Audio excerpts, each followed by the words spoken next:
Le matin où Aliénor entendit les pierres pour la première fois, le ciel au-dessus de Poitiers brillait d'un bleu impossible, comme si Dieu lui-même avait décidé de repeindre le monde. Elle avait 17 ans, des mains tachées de tanins et de sucs de plantes, et une solitude qui pesait sur ses épaules comme un manteau trop lourd pour l'été. C'était le jour de la Saint-Jean, en cette année de grâce 1356, et la ville entière se préparait pour les festivités. Aliénor, elle, cherchait de l'armoise sauvage près des vieilles arènes romaines, là où les pierres antiques émergeaient encore de la terre comme les os d'un géant oublié.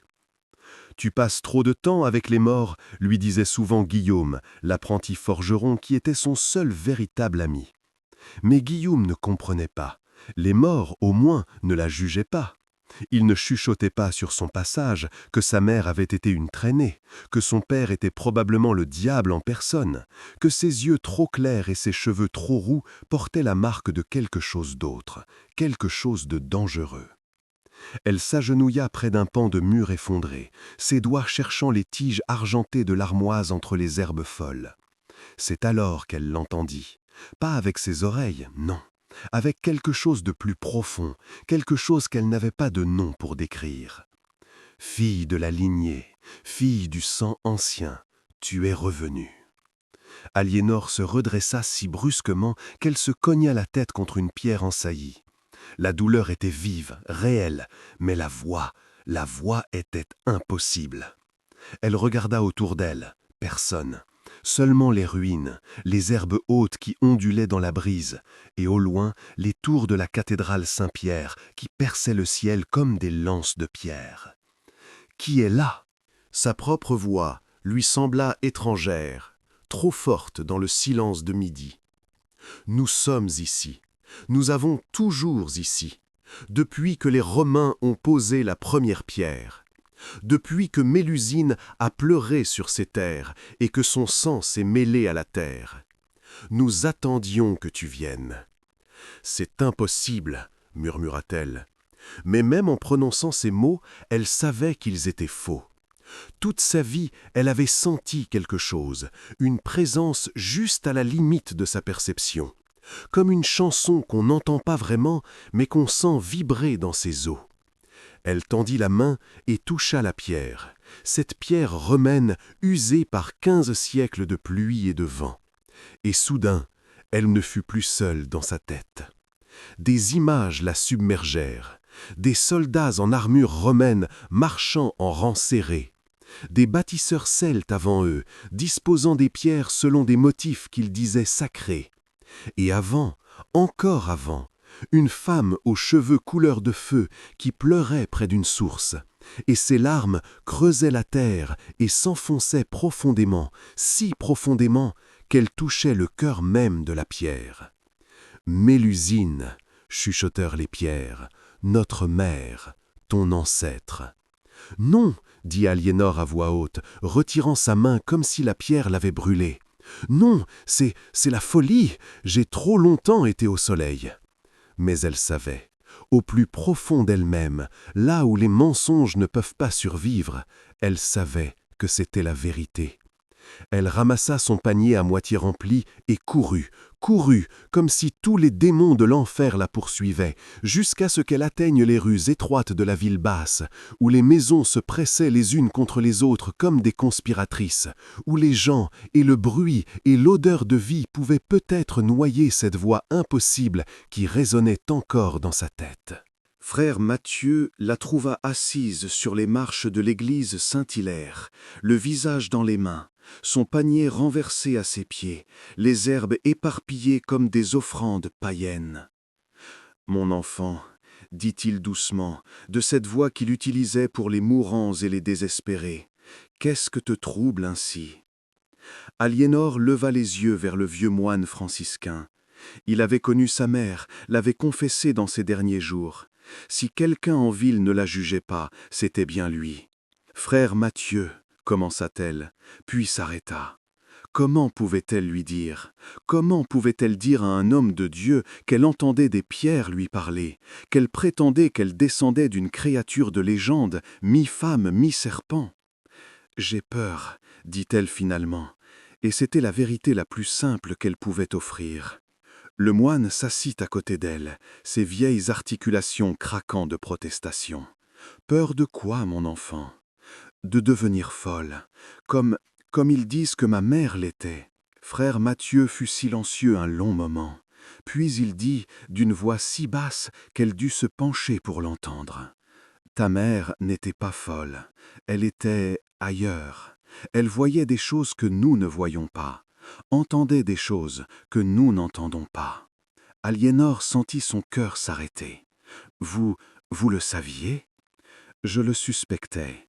Vers la fin, elle parlait au mur de sa chambre, et il semblait lui répondre.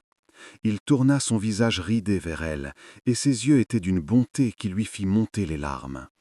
Elle m'a fait promettre de veiller sur toi, de te protéger si jamais le don se manifestait. Le don, le mot était amer dans sa bouche. C'est une malédiction. Peut-être, ou peut-être est-ce que Dieu, dans sa sagesse infinie, a des plans que nous ne pouvons comprendre. Il se leva avec difficulté. Viens, il y a quelqu'un que tu dois rencontrer. Dame Isabeau de Ventadour vivait dans une maison qui semblait avoir été oubliée par le temps. Elle se tenait à l'écart des autres demeures nobles, près de l'ancienne porte romaine, comme si elle préférait la compagnie des pierres mortes à celle des vivants. Quand frère Mathieu frappa, ce fut une servante aussi vieille que les pierres elles-mêmes qui ouvrit. Elle les regarda sans surprise, comme si elle les attendait. « La maîtresse vous recevra dans le jardin », dit-elle simplement. Le jardin était un lieu étrange et magnifique. Des herbes que Aliénor ne reconnaissait pas poussaient en rangs ordonnés. Des pierres gravées de symboles anciens marquaient les coins et les intersections des chemins. Et au centre, assise sur un banc de marbre qui aurait été digne d'une impératrice romaine, se tenait Dame Isabeau. Elle devait avoir au moins 70 ans, mais ses yeux étaient vifs comme ceux d'un faucon, et quand elle regarda Aliénor, celle-ci eut l'impression d'être vue jusqu'au fond de son âme. « Ainsi, dit la vieille dame, le sang s'est enfin réveillé. J'avais peur que tu sois trop dilué, trop éloigné de la source. Mais te voilà, rousse comme ta mère, comme son arrière-grand-mère avant elle, comme toutes les filles de Mélusine. » Aliénor sentit ses jambes se dérober sous elle. Elle s'assit lourdement sur le banc le plus proche. « C'est donc vrai, je ne suis pas folle, ma mère n'était pas folle ?» « Oh, ta mère était un peu folle, » dit Dame Isabeau avec un petit sourire triste. « Mais pas de la façon dont il le croyait. Elle était folle d'amour, folle de chagrin quand ton père est mort à Crécy. Et elle était folle de peur pour toi, sachant ce qui se réveillerait en toi un jour. » Frère Mathieu s'était discrètement retiré, les laissant seuls. Aliénor réalisa qu'il avait toujours su, toujours planifié ce moment. « Que suis-je » demanda-t-elle, et sa voix se brisa sur le dernier mot. « Tu es ce que tu as toujours été, une fille de cette terre. Mais dans tes veines coule un sang plus ancien que la chrétienté, plus ancien que Rome. Le sang des premiers temps, quand les êtres magiques marchaient encore ouvertement dans ce monde. » Dame Isabeau se leva et vint s'asseoir à côté d'elle. « Mélusine était réelle, mon enfant, pas un conte de fées, pas une légende pieuse. Une femme qui était plus que femme, qui avait fait des pactes avec des puissances anciennes. Et elle a eu des enfants, beaucoup d'enfants. Leurs lignées se sont dispersées, diluées, presque éteintes. Mais de temps en temps, une fille naît qui porte le don assez fort pour l'entendre encore. Entendre quoi? La pierre, la terre, la mémoire du monde elle-même. » Dame Isabeau prit la main d'Aliénor dans les siennes, vieilles et douces. « Poitiers est une ville très ancienne, mon enfant. Les Celtes l'appelaient Lémonum. Les Romains en ont fait Pictavie. Chaque pierre de ces murs, chaque pavé de ces rues porte des siècles de mémoire. Et toi, tu peux les entendre, tu peux les réveiller. Pourquoi? À quoi bon? Le visage de Dame Isabeau devint grave. Parce que des temps sombres arrivent, plus sombres encore que ceux que nous avons connus. Les Anglais se rapprochent, le prince noir marche vers nous avec son armée. Et quand il arrivera, cette ville aura besoin de toute la protection qu'elle peut trouver, même celle que les prêtres appellent sorcellerie. Cette nuit-là, Aliénor ne put dormir. Elle se retournait dans son lit étroit de la petite chambre qu'elle louait au-dessus de l'écope d'un marchand de chandelles. Finalement, alors que l'aube était encore loin, elle se leva, s'habilla et sortit dans les rues endormies de Poitiers. Ses pas la portèrent, comme guidés par une volonté qui n'était pas la sienne, vers les remparts. La ville était ceinte de murailles, couche après couche de défenses ajoutées au fil des siècles. Les plus anciennes dataient de l'époque romaine, massives et indestructibles. Les plus récentes avaient été érigées à la hâte, avec la pierre qu'on pouvait trouver, face à la menace constante de la guerre. Elle posa ses mains sur la pierre froide des remparts, là où personne ne pouvait la voir dans l'obscurité précédant l'aube. Et elle écouta. Au début, il n'y eut que le silence. Puis, lentement, comme une marée montante, les voix revinrent. Pas une voix, mais des milliers. Chaque pierre avait sa propre mémoire, sa propre histoire. Ensemble, elles formaient une symphonie de temps et de mémoire. Nous nous souvenons, chantaient les pierres. Nous nous souvenons des légions qui ont marché vers le nord. Nous nous souvenons des Vikings qui ont brûlé et pillé. Nous nous souvenons de chaque bataille, de chaque siège, de chaque goutte de sang versée sur cette terre.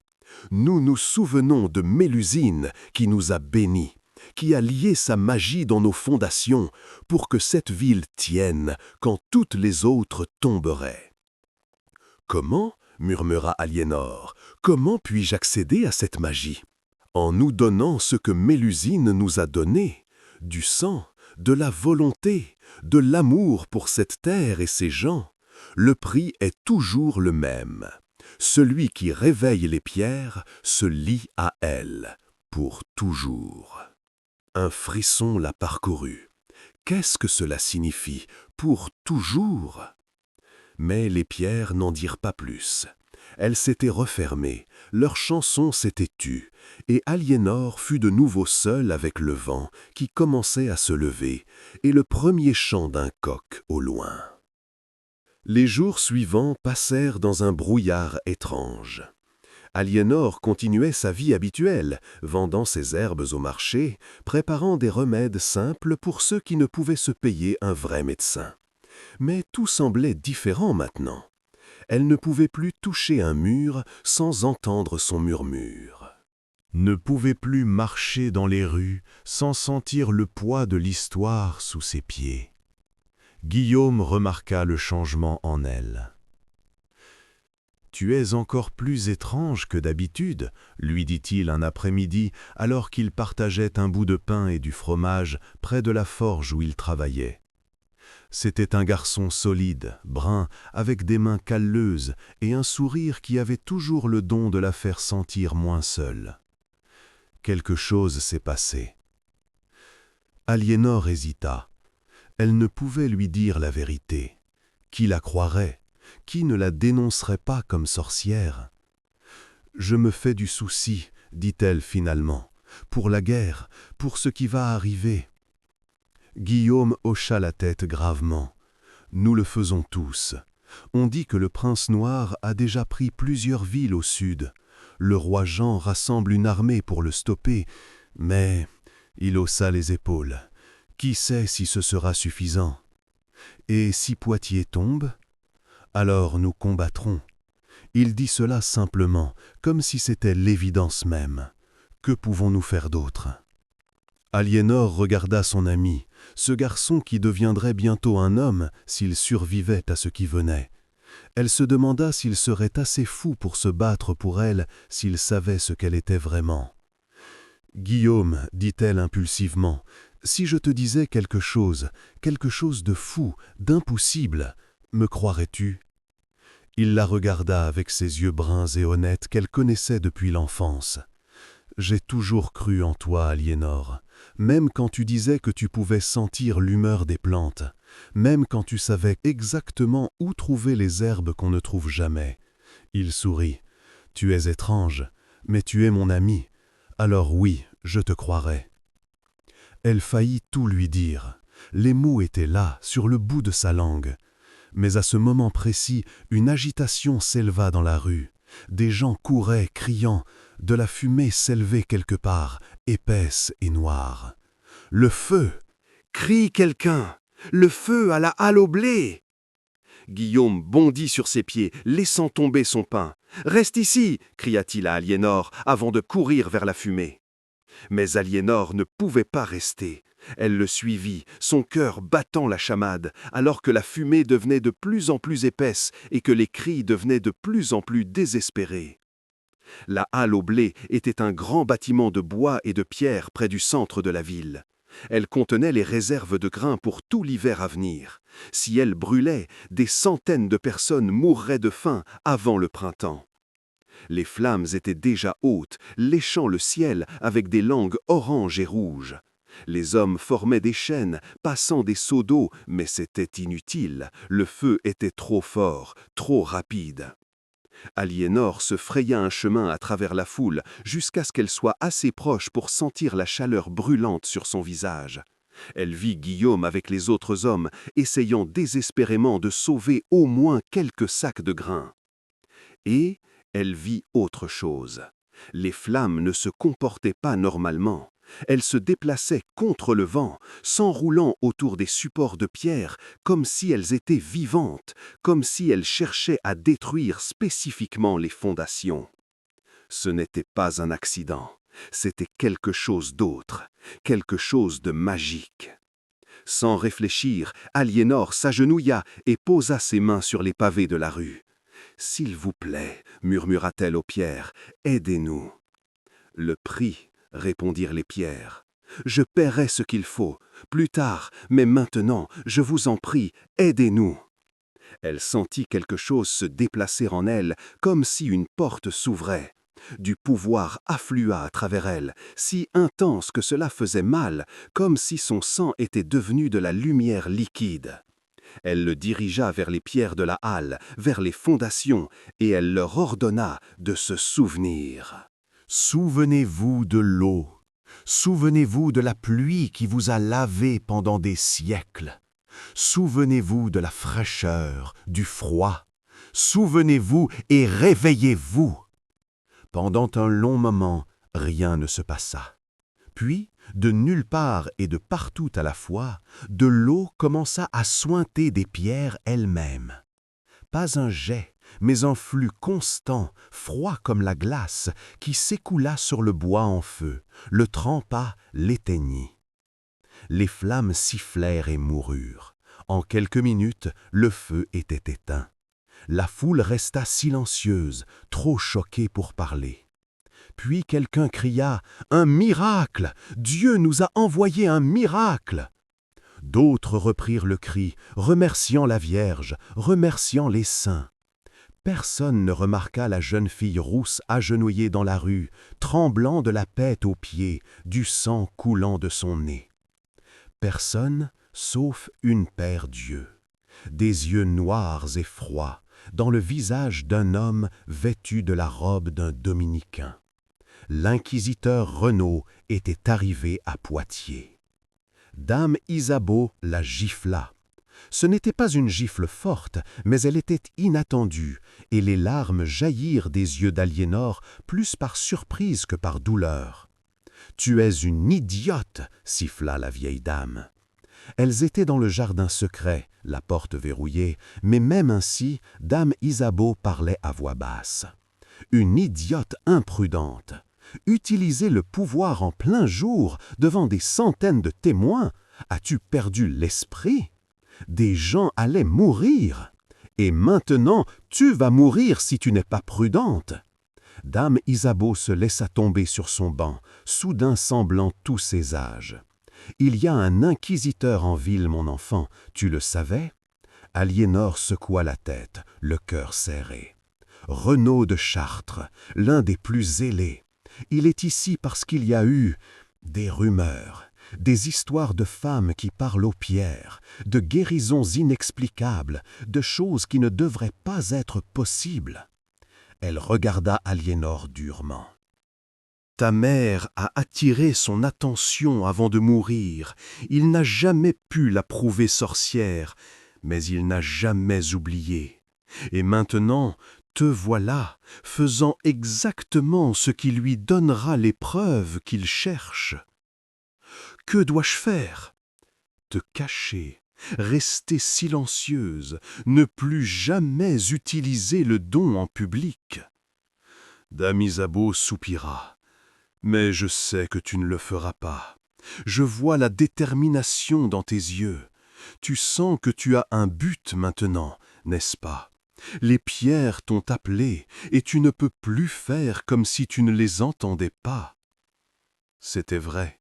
Aliénor ne pouvait plus prétendre être juste une simple herboriste, pas maintenant qu'elle savait ce qu'elle pouvait faire, pas maintenant que la ville murmurait son nom dans le vent. « Apprends-moi, dit-elle, apprends-moi à contrôler le pouvoir, à le cacher, à faire ce qui doit être fait sans me faire prendre. » Dame Isabeau la regarda longuement, puis elle hocha la tête. « Très bien, mais tu dois comprendre, mon enfant, le chemin que tu choisis mène quelque part sombre. Mélusine elle-même a payé le prix ultime pour sa magie. Elle a perdu son humanité et est devenue plus monstre que femme. Ce sera peut-être ton destin aussi. » « Alors, qu'il en soit ainsi, dit Aliénor, et elle le pensait vraiment. Les leçons commencèrent cette nuit-là. Dame Isabeau n'avait pas le don aussi fort qu'Aliénor, mais elle avait étudié les vieilles voix toute sa vie.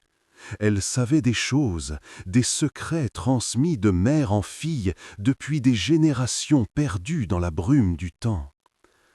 La magie n'est pas ce que les prêtres prétendent, expliqua-t-elle lors de leur première vraie leçon. Elles étaient dans une cave sous la maison, un endroit que personne d'autre ne connaissait, où les murs étaient gravés de symboles si anciens que même Dame Isabeau ne pouvait en traduire tous les sens. Ce n'est pas le diable qui accorde le pouvoir, c'est la terre elle-même. Le monde a une mémoire, une volonté, et certaines personnes peuvent s'y connecter. Elle traça un cercle sur le sol de terre avec un bâton de craie blanche. Tout est lié. Les pierres se souviennent de quand elles étaient des montagnes. L'eau se souvient de quand elle était des nuages. Les arbres se souviennent de quand ils étaient des graines. Et nous pouvons parler à ces mémoires, les réveiller, les façonner. Aliénor s'assit au centre du cercle, comme on le lui avait demandé. Comment? En leur donnant quelque chose en retour. La magie est un échange. Tu ne peux rien prendre sans donner. Ta mère ne t'a jamais dit cela? Ma mère me parlait peu de ces choses. Elle avait peur. Elle avait raison d'avoir peur. Dame Isabeau s'assit en face d'elle. Pour les petites magies, le prix est petit. Un peu de force, un peu de vie. Tu te sens fatigué après, mais tu récupères. Pour les grandes magies, le prix est plus élevé. Mélusine a donné sa forme humaine pour lier la protection dans les fondations de ses châteaux. D'autres ont donné leur esprit, leur amour, leurs souvenirs. Elle prit les mains d'Aliénor. « Que serais-tu prête à donner, mon enfant ?» Aliénor pensa à la ville qu'elle avait toujours connue, aux gens qui l'avaient rejetée, oui, mais aussi à ceux qui avaient été bons. À Guillaume avec son sourire honnête, à frère Mathieu et sa bonté, aux enfants qui jouaient dans les rues, ignorant de la mort qui marchait vers eux. Tout, dit-elle, je donnerai tout pour les protéger. Dame Isabeau sourit tristement. Alors peut-être es-tu vraiment la fille de Mélusine. Maintenant, apprends. Apprends vite, car le temps presse plus que tu ne le crois. Les nuits suivantes furent remplies de leçons. Aliénor apprit à sentir les lignes de pouvoir qui couraient sous la ville comme des veines sous la peau. Elle apprit à appeler les pierres, sans mots, juste avec sa volonté. Elle apprit les anciens symboles qui pouvaient concentrer le pouvoir, le diriger, le contrôler. Elle apprit aussi les dangers. Comment le pouvoir pouvait consumer celui qui l'utilisait s'il n'était pas prudent. Comment il pouvait corrompre, transformer, changer ce que l'on était jusqu'à ce qu'il ne reste plus rien de la personne qu'on avait été. Mélusine s'est transformée en serpent chaque samedi, raconta Dame Isabeau une nuit. C'était le prix qu'elle payait pour son pouvoir. Chaque semaine, elle perdait un peu plus de son humanité jusqu'au jour où son mari l'a vue et a brisé le pacte. Alors elle est devenue serpent pour toujours et s'est envolée en hurlant. Mais avant, elle avait lié sa magie dans les pierres, et cette magie est encore là, attendant quelqu'un qui peut l'éveiller. Et c'est moi? Tu es peut-être la seule qui reste, avec le sang assez pur, le don assez fort. Mais souviens-toi, mon enfant, si tu éveilles pleinement ce pouvoir, si tu lis les défenses complètes de la ville, tu paieras le même prix que Mélusine. Tu ne seras plus entièrement humaine. Aliénor hocha la tête, acceptant cela. Après tout, elle ne s'était jamais vraiment sentie entièrement humaine de toute façon. L'inquisiteur Renaud commença ses investigations avec la subtilité d'un serpent. Il ne parlait pas ouvertement de sorcellerie, non, il posait des questions douces sur le miracle de la halle au blé. Qui était là? Qui avait prié le plus fort? Y avait-il eu quelque chose d'inhabituel? Il apprit rapidement qu'une jeune femme rousse avait été vue agenouillée dans la rue juste avant que l'eau ne jaillisse des pierres. La fille de cette femme, qui était morte il y a 3 ans dans des circonstances suspectes. La fille que certains appelaient étrange, trop intelligente, trop silencieuse. Frère Mathieu fit ce qu'il put pour la protéger, dirigeant l'inquisiteur vers d'autres pistes, inventant des histoires de dévots qui auraient pu être responsables du miracle. Mais Renaud était patient et méthodique. Il se rapprochait, lentement mais sûrement. Aliénor le savait. Elle pouvait le sentir dans l'air, comme l'odeur de l'orage avant qu'il n'éclate. « Tu dois partir, » lui dit Guillaume un soir. Ils étaient assis près de la Boivre, la petite rivière qui coulait à travers la ville, regardant l'eau briller sous la lune. « Cet inquisiteur, il pose des questions sur toi. Il sait que tu étais là lors de l'incendie. »« Je ne peux pas partir, pas maintenant. »« Pourquoi? Qu'est-ce qui te retient ici ?» Il se tourna vers elle, ses yeux remplis d'une inquiétude sincère. « Aliénor, je t'en prie, je ne veux pas te voir brûler. » Elle posa sa tête sur son épaule, prenant du réconfort dans la solidité de sa présence. « Il y a des choses que tu ne comprends pas, des choses que je ne peux pas expliquer. Mais je te promets, Guillaume, je serai prudente. »« Tu me le jures ? » ?»« Je te le jure. » C'était un mensonge, et ils le savaient tous les deux. Mais parfois, les mensonges sont les seules gentillesses que nous pouvons offrir à ceux que nous aimons. Les nouvelles arrivèrent un matin gris de septembre. Le prince noir approchait. Son armée avait été repérée à moins de 2 jours de marche, et le roi Jean de France venait de l'opposer avec ses forces pour l'intercepter. Poitiers allait se retrouver au centre de la tempête. La ville se prépara à la guerre, les hommes s'armaient, les femmes stockaient la nourriture et l'eau, les prêtres priaient, et Aliénor sentait les pierres trembler d'anticipation.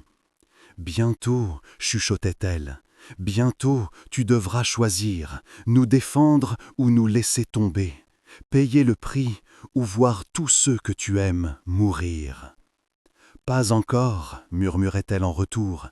Je ne suis pas prête, je ne suis pas prête. » Mais le temps s'écoulait, indifférente à sa peur. Dame Isabeau la convoqua une dernière fois dans la cave secrète.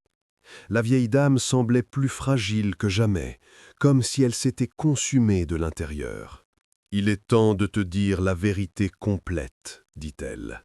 La vérité sur ce que tu es et ce que tu dois devenir. » Elle sortit une boîte ancienne, si vieille que le bois était presque pétrifié. À l'intérieur, enveloppé dans un tissu de soie pourri par les âges, se trouvait un collier. Il était fait de pierres vertes, chacune gravée de symboles qui semblaient briller d'une lumière propre. « C'était à Mélusine elle-même, dit dame Isabeau, transmis de fille en fille, gardé en secret, attendant le jour où il serait nécessaire. Ta mère aurait dû te le donner, mais elle est morte avant. Alors il m'est revenu de le garder. » Aliénor toucha les pierres avec révérence. Elles étaient chaudes sous ses doigts, vivantes d'une manière que même elle ne pouvait totalement comprendre. Qu'est-ce que c'est? Un focus, un lien. Avec cela, tu peux canaliser le pouvoir des lignes de force sous la ville sans que cela te consume. Avec cela, tu peux devenir ce que Mélusine était, la gardienne, la protectrice, la mère serpent. Et le prix, tu le connais déjà, ton humanité, ta forme, peut-être ta vie elle-même. Dame Isabeau ferma les mains d'Aliénor autour du collier. Mais tu sauveras la ville, tu sauveras tous ceux qui vivent ici.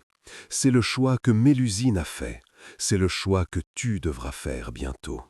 Cette nuit-là, Aliénor mit le collier autour de son cou. Il se referma de lui-même, comme s'il avait attendu ce moment. Elle sentit immédiatement la différence. Les voix des pierres devinrent plus claires, plus fortes. Elle pouvait sentir la ville entière, chaque mur, chaque tour, chaque pavé. Elle pouvait sentir les lignes de pouvoir qui pulsaient en dessous, anciennes et vastes et affamées. « Sois la bienvenue, dirent les pierres. Sois la bienvenue, fille de notre mère. Nous t'attendions depuis si longtemps. » La bataille de Poitiers commença le 19 septembre, en l'an de grâce 1356. Les deux armées se rencontrèrent au sud de la ville, dans les plaines et les vignobles. Le bruit était assourdissant. Le choc du métal contre le métal, les cris des hommes et des chevaux, le sifflement des flèches dans l'air. Aliénor se tenait sur les remparts, regardant le carnage au loin. Guillaume était là-bas quelque part, avec les miliciens de la ville qui avaient rejoint l'armée du roi. Elle priait pour qu'il survive, sachant que ses prières seraient probablement vaines. Les Français perdaient, même de loin, elle pouvait le voir. Les archers anglais et leurs terribles arcs longs décimaient la chevalerie française. Le sang coulait dans les vignes jusqu'à ce que la terre soit rouge. Et alors, elle vit quelque chose qui glaça son sang. Une partie de l'armée anglaise se détachait du combat principal. Ils se dirigeaient vers la ville, profitant du chaos pour lancer une attaque surprise sur Poitiers elle-même. « Ils viennent !» cria-t-elle aux gardes. « Ils viennent vers la ville !» Des cris d'alarme retentirent. Les quelques soldats restés pour défendre les murs se précipitèrent à leur poste. Mais ils étaient si peu, si terriblement peu face à ce qui approchait. Aliénor ferma les yeux, posa ses mains sur les pierres des remparts et prit sa décision. « Réveillez-vous » ordonna-t-elle aux pierres, « réveillez-vous et souvenez-vous de ce que vous êtes. Souvenez-vous de votre but. Défendez-nous comme Mélusine vous a ordonné de nous défendre. » Le pouvoir monta en elle comme une marée. Pas la petite étincelle qu'elle avait utilisée pour éteindre l'incendie, c'était un déluge, un océan, une tempête de magie brute et ancienne. Elle le laissa couler à travers elle, dans les pierres, réveillant chaque particule de la magie que Mélusine avait liée dans les fondations il y a tant de siècles. Les murs commencèrent à briller. d'abord faiblement, puis de plus en plus fort, jusqu'à ce qu'il rayonne d'une lumière verte et éthérée. Les soldats anglais qui approchaient s'arrêtèrent, hésitants devant ce spectacle impossible. « Plus !» demandèrent les pierres. « Donne-nous plus, donne-nous tout !» Aliénor sentit quelque chose se briser en elle, une barrière qu'elle n'avait même pas su qu'elle avait. Le pouvoir l'inonda complètement, et elle ne fut plus seulement elle-même. Elle était les murs, elle était la ville, elle était chaque pierre, chaque bâtiment, chaque rue.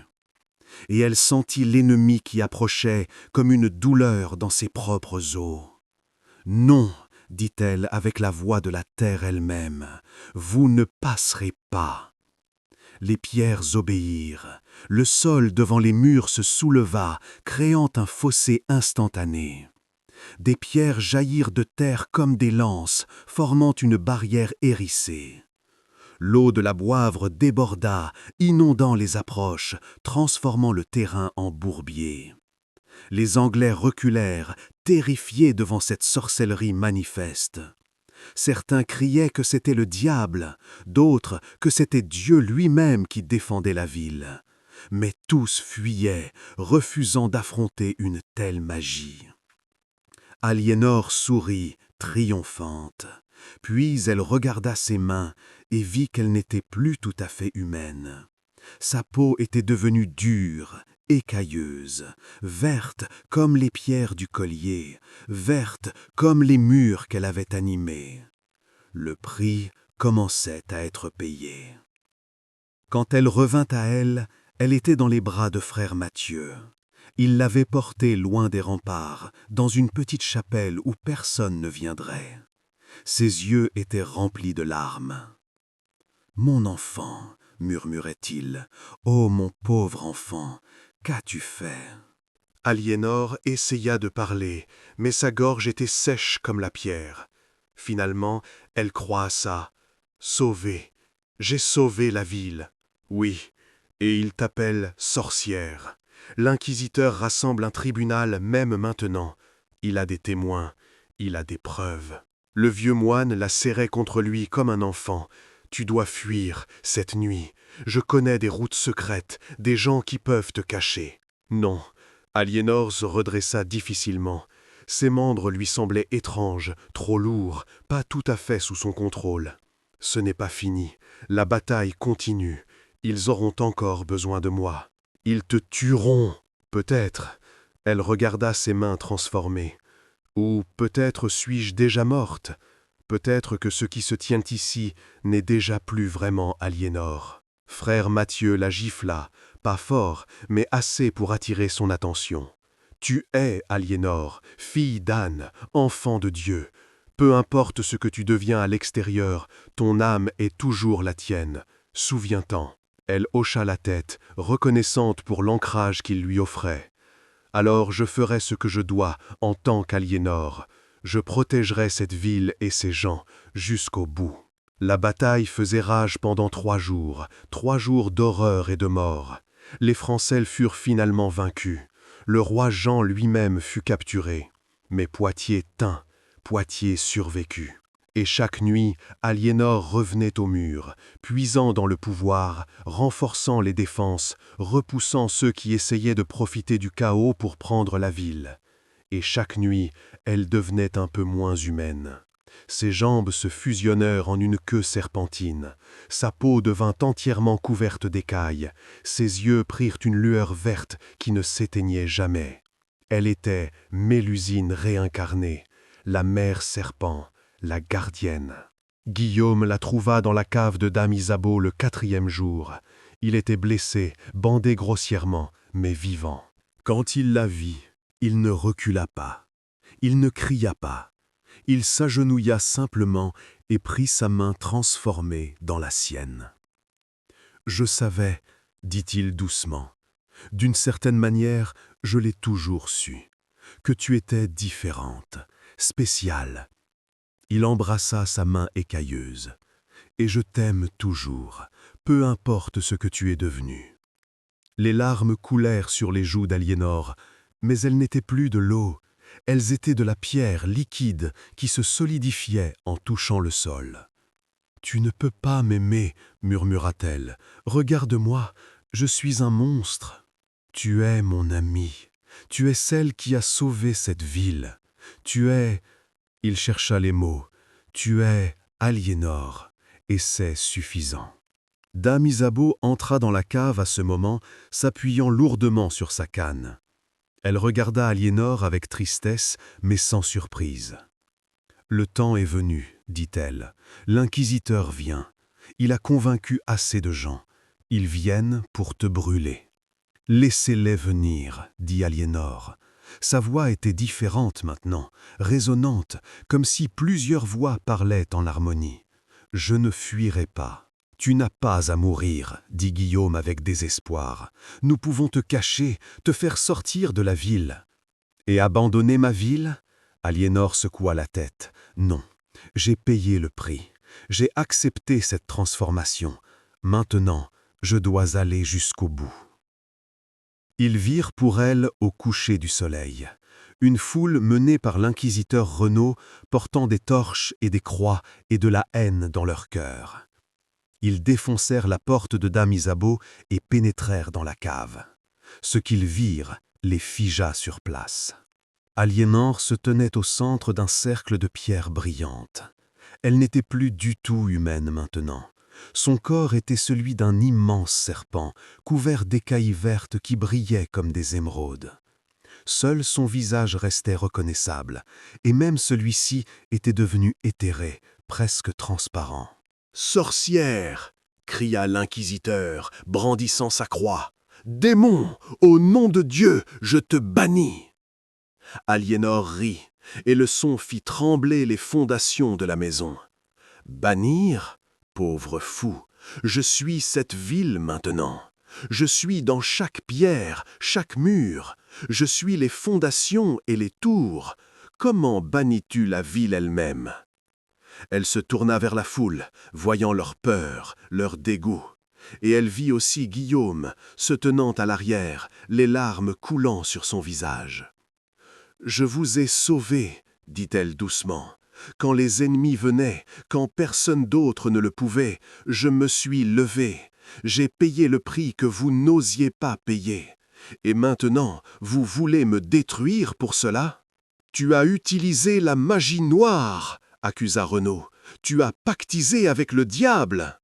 Non, c'était frère Mathieu qui parlait, se frayant un chemin à travers la foule. Elle a utilisé le don que Dieu lui a donné. Le don du sacrifice. Elle a donné son humanité pour sauver les nôtres. Il se tourna vers la foule. Quelle plus grande preuve d'amour peut-il y avoir que de donner sa vie pour ses amis ? Un murmure parcourut la foule, l'incertitude, le doute. « C'est de la sorcellerie !» insista Renaud. « Elle doit brûler !» Mais à ce moment, le sol trembla. Les murs brillèrent de cette même lumière verte, et une voix, ancienne et vaste, parla à travers Aliénor. « Assez !» Ce n'était plus seulement Aliénor qui parlait, c'était Mélusine elle-même, ou du moins l'écho de sa magie, parlant à travers sa descendante. Pendant des siècles, j'ai dormi dans les pierres. J'ai attendu qu'une de mes filles soit assez forte pour me réveiller, assez courageuse pour payer le prix. Cette enfant l'a fait. Elle a donné tout ce qu'elle était pour vous protéger. Et vous voulez la brûler. La foule recula, terrifiée. Écoutez-moi bien, mortels. Tant que cette ville se tiendra, Aliénor sera dans ses murs. Elle sera votre gardienne silencieuse. Quand le danger viendra, elle se lèvera. Et en échange, vous laisserez sa mémoire en paix. Le tremblement cessa, la lumière s'étompa, et Aliénor, ou ce qui avait été Aliénor, commença à se transformer une dernière fois. Son corps serpentin devint translucide, puis transparent, puis se fondit littéralement dans les pierres du sol. « Non !» cria Guillaume, se précipitant en avant. mais frère Mathieu le retint. « Elle ne part pas, murmura le vieux moine. Elle ne fait que changer. Regarde. » Là où Aliénor avait été, une nouvelle pierre était apparue. Elle était verte, lisse et gravée de symboles anciens. Et si on la regardait d'une certaine façon, on pouvait voir un visage dans les veines de la pierre, un visage de jeune femme aux cheveux roux et aux yeux clairs. « Elle fait partie de la ville maintenant, » dit dame Isabeau doucement, « pour toujours. » L'inquisiteur Renaud voulut protester, mais la foule ne le soutiendrait plus. Ils avaient vu le miracle, ils avaient entendu la voix ancienne, et ils savaient au fond de leur cœur qu'Aliénor avait fait ce qu'aucun d'entre eux n'aurait eu le courage de faire. Un par un, ils sortirent de la cave, un par un, ils rentrèrent chez eux. Et le lendemain, une légende commença à se répandre dans Poitiers. L'histoire de la fille qui était devenue les murs, la gardienne qui veillait toujours. Des années passèrent, la guerre continua, les Anglais partirent finalement, d'autres guerres vinrent, d'autres dangers, mais Poitiers tint toujours.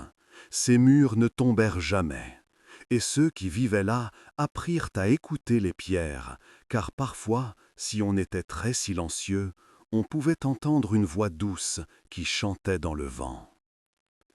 Guillaume devint forgeron, puis maître forgeron. Il ne se maria jamais. Chaque jour, il venait à la cave qui était maintenant un lieu de pèlerinage secret, et il parlait à la pierre verte. Il lui racontait sa journée. Il lui disait qu'il se souvenait, qu'il se souviendrait toujours. Frère Mathieu écrivit l'histoire d'Aliénor dans un manuscrit secret, cachant la vérité dans des paraboles et des allégories. Il mourut en paix, sachant que son secret était en sécurité. Dame Isabeau vécut encore 10 ans après cette nuit. Avant de mourir, elle forma une autre jeune fille aux vieilles voix, s'assurant que le savoir ne serait pas perdu, que quelqu'un se souviendrait toujours de ce qu'Aliénor avait fait. Et Aliénor était partout et nulle part. Elle était dans le mortier entre les pierres, elle était dans l'écho des pas sur les pavés, elle était dans le souffle du vent qui passait à travers les tours. Elle ne rêvait plus comme les humains rêvent, elle rêvait comme la pierre rêve, en néon et en air. Mais parfois, quand quelqu'un se tenait près des vieux murs romains au coucher du soleil, il pouvait voir une lueur verte. Et s'ils écoutaient très attentivement, ils pouvaient entendre une voix chanter une chanson ancienne, dans une langue que personne ne parlait plus. Et ils savaient qu'ils étaient en sécurité, car la gardienne veillait toujours. Des siècles plus tard, les historiens parleraient de la miraculeuse survie de Poitiers pendant la guerre de 100 ans. Ils écriraient des traités sur ses défenses, analyseraient ses fortifications, se demanderaient comment une ville si petite avait pu résister à tant de sièges. Mais ils ne verraient jamais la vérité gravée dans les pierres mêmes, la vérité d'une jeune fille qui avait aimé sa ville plus qu'elle ne s'aimait elle-même, qui avait payé le prix ultime pour protéger ceux qui l'avaient rejetée. Les touristes qui visitent Poitiers aujourd'hui marchent sur des rues pavées de pierres anciennes. Ils admirent les arènes romaines et les églises médiévales. Ils prennent des photos et achètent des souvenirs. Et ils ne savent jamais qu'ils marchent sur de la magie, qu'ils touchent de l'histoire vivante. Qu'une gardienne dort toujours dans les fondations, attendant le jour où elle sera à nouveau nécessaire. Car c'est la nature du sacrifice. Il est rarement vu, rarement compris, rarement apprécié. Mais il demeure, toujours, comme les pierres elles-mêmes. Guillaume mourut à l'âge de 70 ans, un âge respectable pour l'époque. Ses derniers mots, murmurés à un prêtre confus, furent « Dis-lui que je l'ai toujours aimé.